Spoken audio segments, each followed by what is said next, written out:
میری حافظ قرآن بیوی نے 100 بچیوں کو قرآن پاک حفظ کروایا تھا، مگر جب اس کی وفات ہوئی اس کی قبر پھٹ گئی اور اس کی قبر سے دھواں نکلنے لگا۔ لوگ مجھ سے پوچھنے لگے اس نے کون سا گناہ کیا تھا جس کی سزا اسے اس طرح ملی ہے۔ میں نے اپنی ساس اور سالی سے پوچھا تو میری سالی مجھے کمرے میں لے گئی اور کمرہ بند کر کے ایک ایسی چیز دکھائی کہ میرا کلیجہ پھٹ گیا۔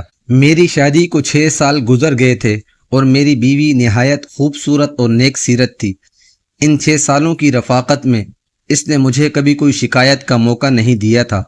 میری بیوی حافظ قرآن تھی اور شادی سے پہلے اس نے 100 بچیوں کو قرآن مجید حفظ کروایا تھا، جس کی وجہ سے مجھے ہر وقت یہی سوچ کر خوشی ہوتی تھی کہ میری بیوی کی صرف دنیا ہی نہیں بلکہ آخرت بھی آسان ہو گئی اور وہ یقیناً میرے بچوں کی بھی اچھی تربیت کرے گی۔ ہم دونوں میاں بیوی کو بچوں کا بھی بہت شوق تھا، مگر شادی کو اتنا وقت گزر جانے کے بعد بھی ہماری اولاد نہیں ہوئی تھی۔ اب میں مایوس سا ہونے لگا تھا، اور ایسے موقع پر عموماً لڑکیاں سب سے پہلے نا امید اور دل برداشتہ ہونے لگتی ہیں، مگر میری بیوی اپنی اداسی ظاہر نہیں کرتی تھی اور صبر سے وقت گزار رہی تھی۔ پھر شادی کے کچھ سال بعد اللہ تعالیٰ کو میری بیوی کا یہ صبر پسند آیا اور ہمیں اللہ تعالیٰ نے اولاد کی خوشخبری سنائی۔ میں ان دنوں بہت خوش تھا اور اپنی بیوی کا بہت زیادہ خیال رکھ رہا تھا، کیونکہ ڈاکٹرز کا کہنا تھا میری بیوی کو بہت زیادہ احتیاط کی ضرورت ہے۔ ہماری بہت زیادہ احتیاط اور دعاؤں کے باعث اللہ تعالیٰ نے ہمیں صحت مند اور پیارا سا بچہ دیا تھا، مگر بچہ پیدا ہوتے ہی میری بیوی کی طبیعت یکدم بگڑ گئی تھی۔ میں نے تو ایسا بالکل سوچا نہیں تھا کہ بچہ ہوتے ہی میں بیوی کو کھو دوں گا۔ اپنی بیوی کی طبیعت کا سن کر میں نے اللہ تعالیٰ سے اس کی زندگی کی بہت دعائیں مانگی، مگر میری دعائیں رد ہو گئیں اور میری بیوی اللہ تعالیٰ کو پیاری ہو گئی۔ میں غم سے بے حال ہو رہا تھا۔ سب جاننے والے میرے لیے افسوس کا اظہار کر رہے تھے اور میں غمزدہ سا ایک کونے میں بیٹھا ہوا تھا۔ جب غسل وغیرہ دے کر تدفین کے لیے ہم قبرستان پہنچے تو آسمان پر بالکل سیاہ بادل پھیلا ہوا تھا اور دن کے وقت بھی ایسا لگ رہا تھا جیسے رات ہو گئی ہو۔ جو ہی میری بیوی کو دفن کیا گیا، نہایت تیز بارش شروع ہو گئی اور ایسی طوفانی ہوائیں چلنے لگی کہ ہم سب حیران و پریشان ہو گئے۔ بیوی کو دفن کرنے کے بعد ہم سب اپنے اپنے گھروں کو پہنچے تھے۔ مجھے ایسا لگ رہا تھا جیسے موسم بھی میرے ساتھ میری بیوی کی موت کا غم منا رہا ہو۔ رات دیر تک طوفانی ہوائیں چلتی رہیں اور میرا بچہ فی الحال میری بیوی کے گھر والوں نے سنبھال لیا تھا اور وہ لوگ بھی میرے گھر پر ہی قیام پذیر تھے۔ اس لیے میں بھی بچے کی طرف سے بے فکر ہو کر اپنے کمرے میں اکیلا بیٹھا اپنی بیوی کو یاد کرتا رہا اور اسے یاد کرتے کرتے میری آنکھ لگ جاتی۔ صبح کے قریب میں نے خواب دیکھا میری بدحال سی بیوی بہت بری طرح رو رہی ہے۔ اپنی بیوی کو اتنا بری طرح روتا دیکھ کر میں تڑپ اٹھا اور عین اسی وقت میری آنکھ کھل گئی۔ باہر طوفانی بارش اور ہوائیں اب تھم چکی تھیں اور آسمان بھی صاف ہو چکا تھا۔ اب مجھے وہ خواب پریشان کر رہا تھا۔ میں نے ہمیشہ اپنی بیوی کو ہنستے مسکراتے ہی دیکھا تھا۔ میں نے گھڑی پر وقت دیکھا تو فجر کا وقت تھا۔ میں نے اٹھ کر فجر کی نماز ادا کی اور اپنی بیوی کی مغفرت کی دعا کرنے لگا۔ ویسے تو مجھے پورا یقین تھا میری بیوی جیسی نیک صفت نمازی اور حافظ قرآن عورت کو اللہ نے قبر کی تنگی سے بھی نجات دے دی ہوگی۔ میں نے دعا کے بعد اٹھ کر کمرے سے باہر جھانکا تو سب لوگ نماز پڑھنے میں مصروف تھے۔ میں نے اپنے بیٹے کا پوچھا تو میری بیوی کے بھائی نے مجھے بچہ لا کر دیا۔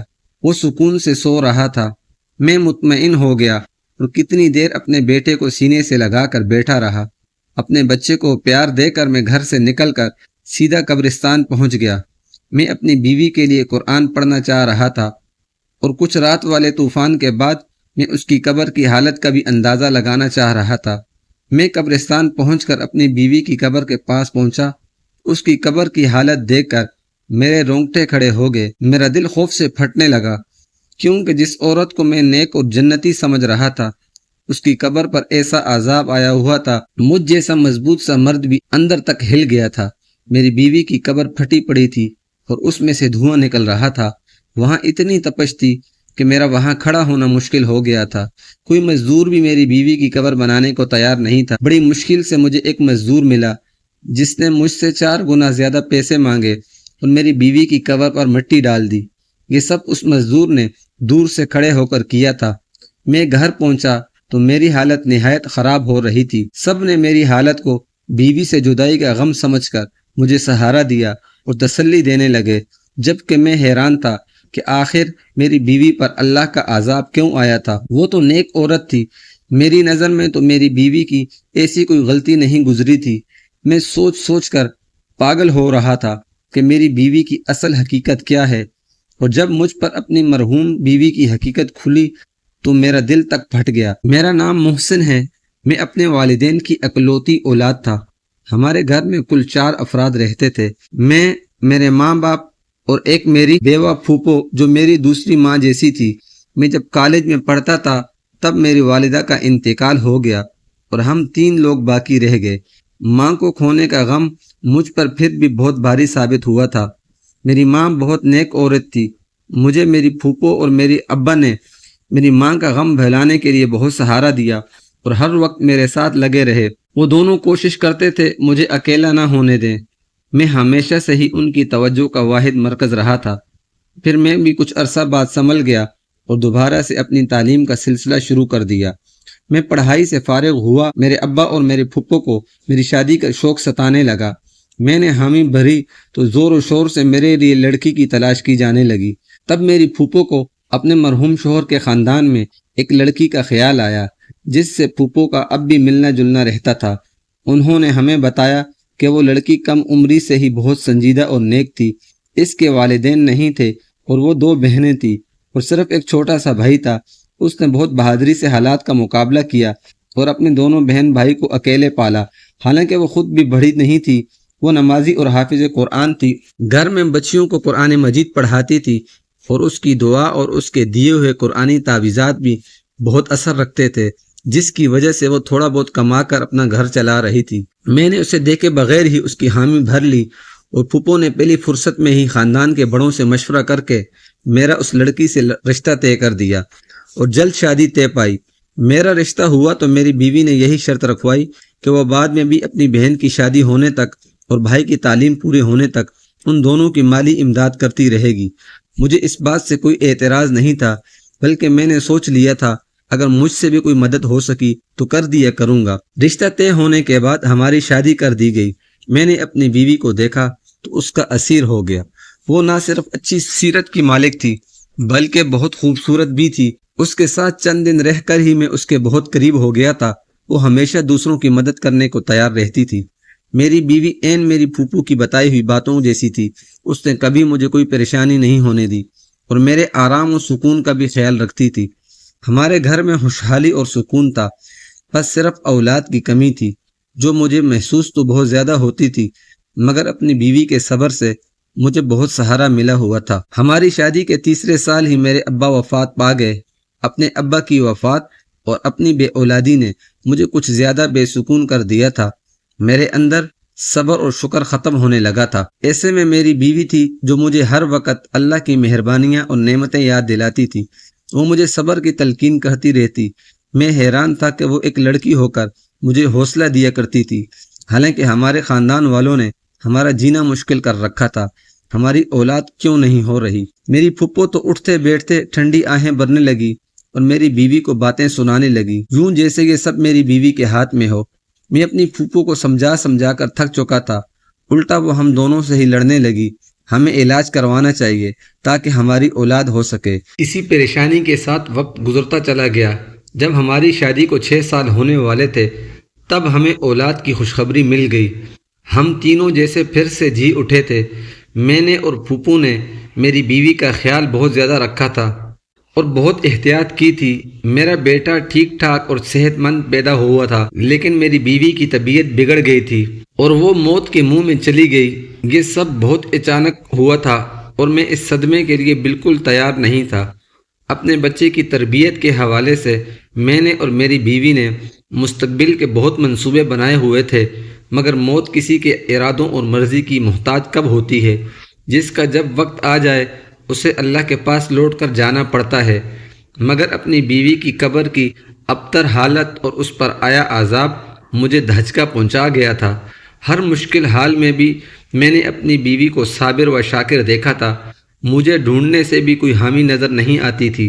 میں اتنا تو جانتا تھا کہ اللہ ناانصاف نہیں ہے، ایسا تو ہو ہی نہیں سکتا کہ میری بیوی کے حقیقی اعمال سے اللہ ناواقف ہو۔ مجھے حیرت اور صدمہ تھا کہ میں اتنا عرصہ اپنی بیوی کے ساتھ رہ کر بھی اسے جان نہیں پایا تھا۔ مجھے دکھ یہ بھی تھا اگر میری بیوی کوئی گناہ کر بھی رہی تھی تو کاش مجھے پہلے پتہ چل جاتا تاکہ میں اسے اس گناہ سے روک لیتا اور اس عذاب سے بچا لیتا۔ پچھتاوے میں مبتلا تھا۔ گھر میں ان دنوں کیا چل رہا تھا اور میرا بیٹا راتوں کے وقت کون سنبھال رہا تھا، مجھے کچھ خبر نہیں تھی۔ میں بس اپنی مرحوم بیوی کے لیے بے چین رہتا تھا اور اللہ سے اس کی مغفرت کی دعا کرتا رہتا تھا۔ ایک روز پھپھو اچانک میرے پاس آئیں اور سنجیدگی سے بولیں، انہیں مجھ سے ضروری بات کرنی ہے۔ میری پھپھو نے مجھ سے جو بات کی وہ مجھے یکدم غصہ دلا گئی۔ میری بیوی کو مرے ابھی بمشکل 20-21 روز ہوئے تھے۔ میری پھپھو میری دوسری شادی کرنا چاہ رہی تھی۔ میں پھپھو سے ناراض ہونے لگا۔ انہیں میری مرحوم بیوی کا احترام کرنا چاہیے تھا اور کم سے کم اتنی جلدی مجھ سے شادی کی بات نہیں کرنی چاہیے تھی، جبکہ میں ابھی صدمے میں تھا۔ پھپھو نے تحمل سے میری ناراضگی دیکھی اور مجھ سے کہنے لگی کہ وہ بوڑھی ہو گئی ہے، اس لیے مجھے یا میرے بیٹے کو نہیں سنبھال سکتی۔ انہیں بھی میری بیوی کی موت کا دکھ تھا۔ جب میں نے پھپھو کی ان باتوں کا بھی کوئی اثر نہ لیا تو پھپھو نے مجھ سے کہا، ٹھیک ہے، تم اپنا بیٹا خود سنبھالو یا پھر اپنا بیٹا اسی کو دے دو جو اسے دن رات ماں کی طرح سنبھال رہی ہے۔ میں پھپھو کی بات پر حیران تھا کہ میرا بیٹا کون سنبھال رہا تھا، کیونکہ میرے اندازے کے مطابق تو میرے بیٹے کو پھپھو ہی سنبھال سکتی تھی۔ مگر جب میں نے یہ سوال پھپھو سے کیا تو ان کے جواب نے مجھے بالکل لاجواب کر دیا۔ پھپھو نے بتایا کہ میرا بیٹا اتنے روز سے میری مرحوم بیوی کی چھوٹی بہن سنبھال رہی تھی، پھر وہ چاہتی تھی کہ میں اپنی بیوی کی چھوٹی بہن سے نکاح کر لوں تاکہ میرے بیٹے کو ماں کا پیار ملتا رہے اور ہمارا گھر بھی سنبھلا رہے۔ میں پھپھو کی بات ماننے کو تیار نہیں تھا۔ میں اپنی بیوی کی جگہ کسی کو دینے کے لیے تیار نہیں تھا، مگر پھپھو کا دن بدن مجھ پر زور بڑھتا جا رہا تھا۔ وہ ہر دن مجھے میرا بیٹا دکھاتی جو نہلا دھلا کر بالکل صاف ستھرا ہوتا تھا۔ پھپھو کی ضد تھی کہ میں بیٹے کی خاطر اپنی بیوی کی بہن سے نکاح کر لوں اور اسے ہمیشہ کے لیے اپنے گھر میں رکھ لوں۔ میں نے کام پر جانا شروع کر دیا۔ میں سارا دن گھر سے باہر رہتا اور واپس آ کر خاموشی سے پھپھو کی ضد سنتا رہتا تھا۔ میں سوچ سوچ کر پریشان ہونے لگا اور تھک ہار کر میں نے اپنی پھپھو کی بات ماننے کا فیصلہ کر لیا اور ایک روز کام پر جانے سے پہلے میں نے پھپھو کو بتا دیا، وہ جیسا چاہتی ہیں کر لیں، مجھے کوئی اعتراض نہیں ہے۔ میرے جواب نے میری پھپھو کو خوشی سے نہال کر دیا۔ میرے جاتے ہی شاید انہوں نے پیچھے تمام تیاریاں شروع کر دیں۔ میں جیسے ہی کام سے شام کو واپس لوٹا، یہ دیکھ کر حیران رہ گیا، میری پھپھو نے میرے نکاح کی ساری تیاریاں مکمل کر لی ہیں۔ میں تو ویسے بھی اس بات کے لیے خود کو راضی کر چکا تھا، تبھی خاموشی سے نکاح خواں کے سامنے بیٹھ گیا اور اپنے بیٹے کی خاطر یہ نکاح کر لیا۔ اس نکاح کے بعد بھی میرے وہی معاملات تھے۔ میں صبح سویرے کام پر چلا جاتا، شام کے وقت گھر لوٹتا، اپنے کمرے میں بند ہو جاتا۔ میری دوسری بیوی خاموشی سے میرا ہر کام سنبھال لیتی۔ میرا کمرہ بھی اب صاف ستھرا رہنے لگا تھا۔ میرا دماغ اس بات کو سوچنے لگا تھا اور عجیب بات تو یہ تھی کہ آج تک میں نے اپنی اس دوسری بیوی کو نہیں دیکھا تھا۔ میں نہیں جانتا تھا وہ کیسی لڑکی ہے، کیونکہ میری پہلی شادی پر بھی اس نے مجھ سے پردہ کیا تھا، کیونکہ میری بیوی دینی معاملات کی بہت سمجھ رکھتی تھی، اس لیے اس نے اپنی بہن کا مجھ سے پردہ کروایا تھا اور وہ پردہ آج اسی لڑکی سے نکاح ہو جانے کے بعد بھی قائم تھا۔ ایک روز میں کام سے جلدی واپس آیا تو اپنے کمرے میں اپنی دوسری بیوی کو دیکھ کر حیران رہ گیا۔ وہ اپنی بڑی بہن سے بھی زیادہ خوبصورت تھی، مگر ایسا نہیں تھا کہ میں حسن پرست تھا اور مجھے اس کا حسن متوجہ کر رہا تھا۔ مجھے جس بات نے اس کی طرف متوجہ کیا تھا وہ اس کے چہرے پر پھیلا سکون اور نرم تاثرات تھے۔ اسے دیکھ کر مجھے ایسے لگا جیسے وہ اپنی بہن کی موت سے خوش اور مطمئن ہو۔ میں یہ بات سوچتے ہی عجیب کیفیت میں گر گیا تھا۔ میں نے اسے غصے سے دیکھتے ہوئے سوال کیا، وہ اتنی مطمئن کس بات پر ہے؟ میرا سوال یقیناً اس کے لیے عجیب اور غیر متوقع تھا۔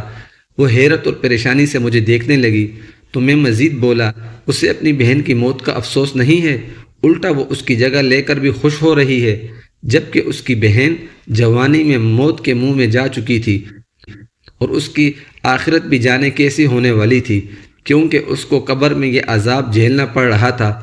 میں نے اپنی مرحوم بیوی کا یہ راز غصے میں سوچے بغیر اس کی بہن کے سامنے بول دیا، مگر میری بات پر جب اس کے چہرے کے تاثرات بدلے تو مجھے اپنی غلطی کا احساس ہوا اور میں چپ ہو گیا۔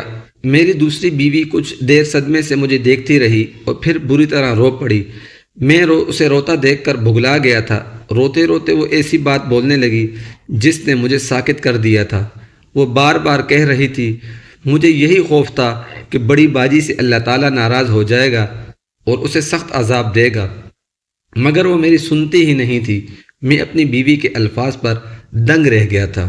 یعنی میری مرحوم بیوی کچھ ایسا کرتی تھی جس سے اس کی بہن بھی واقف تھی اور اسے روکتی تھی۔ جب میں نے اپنی بیوی سے تفصیل پوچھی تو وہ گڑبڑا گئی اور بات بدلنے کی کوشش کرنے لگی، مگر میں نے جب سچ جاننے کے لیے التجا کی اس نے مجھے اپنی بڑی بہن اصلیت بتائی، جسے سن کر میرے ہوش اڑ گئے تھے۔ اس نے بتایا میری بہن واقعی نیک لڑکی تھی اور حافظ قرآن ہونے کی وجہ سے ہر وقت قرآن کی تلاوت کرتی رہتی تھی۔ ایک روز ہمارے محلے میں کسی بچے کو تکلیف ہوئی تو اس کی ماں پریشانی کی حالت میں میری بہن کے پاس آئی۔ میری بہن نے کچھ پڑھ کر اس پر پھونک دیا جس سے اس بچے کو آرام آ گیا۔ اس واقعے کے بعد میری بہن مشہور ہو جس کے پاس بیماری اور تکلیف کی شفا ہے۔ اس کے بعد تو طرح طرح کے لوگ ہمارے گھر آنے لگے اور میری بہن سے قرآن مجید کی آیات لکھوا کر لے جاتے۔ وہ لوگ چند روپے دے کر چلے جاتے اور ہمارا گزر بسر ہونے لگا، مگر مشکل حالات کے لیے ہمارے پاس کچھ نہیں تھا۔ اچانک ہمارے بھائی کا ایک گردہ فیل ہو گیا۔ وہ ہسپتال میں زندگی اور موت کی کشمکش میں تھا اور ہمارے پاس اس کے علاج کی رقم نہیں تھی۔ ہم بہت پریشان تھے۔ انہی دنوں ایک مرد میری بہن کے پاس آیا۔ اسے بولا وہ کسی لڑکی سے شادی کرنا چاہتا ہے، مگر وہ لڑکی شادی شدہ ہے۔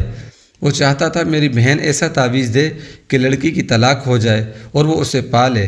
میری بہن نے انکار کر دیا کیونکہ یہ گناہ کا کام تھا، مگر جب اس مرد نے 1.5 لاکھ روپے دینے کا کہا تو میری بہن نے بھائی کو بچانے کے لیے نہ چاہتے ہوئے کاغذ پر ایسا کیا لکھا کہ اس مرد کی خواہش پوری ہو گئی اور ہمارے بھائی کا آسانی سے علاج ہو گیا۔